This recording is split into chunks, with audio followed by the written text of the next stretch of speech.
Hi, this week we're going to be looking at Calling in Clarity by Doug Koskela. We're going to be using this book this week and next week. There's 4 chapters that I would like you to read out of that book, beginning with chapter 1 for Tuesday.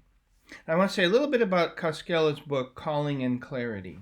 What it presents to us is something like what a prism does. We've been thinking about a sense of calling or a sense of vocation somewhat consistently over the past weeks.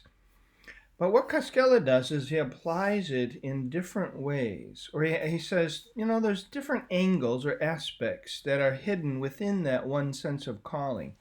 So he's something like refracting the light, separating them apart. So he looks at missional calling as one aspect of your sense of vocation. He's going to talk about direct calling, the ways in which we see that in the Bible, and you might experience that sometimes too, where God calls you directly to do something. And he's going to talk about general calling, which is God's calling, a lot like Luther talked about it. God's calling that you love your neighbor as yourself in the place that you're in. And he then talks about ways we can discern our missional calling, because that's really the big thrust in the book that really helps us, I think about our sense of calling. And so that's what we're going to do on Tuesday.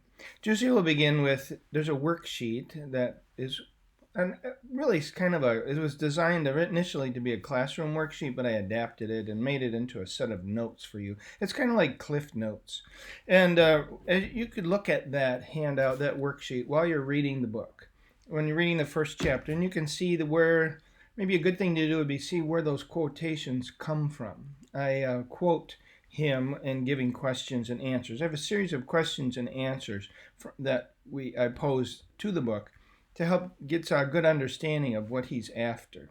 But before I do that in that worksheet, begin by looking at the concept of mission or a mission statement and look at a variety. There's a short clip you can look at where there's a variety of companies' mission statements.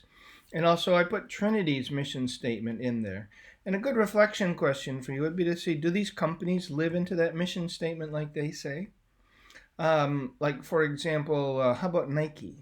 Nike is for athletes, and anybody with a body is an athlete. But what about people with disabilities? Do you see people with disabilities in Nike ads and part of their promotion? It makes me wonder, how are they reflecting their mission both in your experience and in their advertising? And you can think that about Trinity too. Look at its mission statement. Is your experience at Trinity matching that mission statement? Well, so that's beginning to think about mission, and then look at missional calling as Koskela defines it. I write that definition there in the class worksheet, and take a look at it, reflect on it. It's good even if you can memorize it. That missional calling is your contribution to the kingdom of God, the contribution your life makes to God's kingdom. That's what he's using as a definition of what your sense of missional calling is. What's your purpose on earth? What's your purpose in your life? And the question of calling or vocation answers that, and this is a particular part of that missional calling.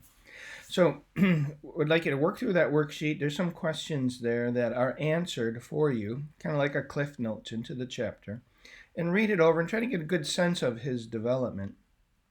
And then there's a place for you to put up the 5 features on our Moodle page. Put up the 5 features of missional calling that he identifies and reflect on at least one of them.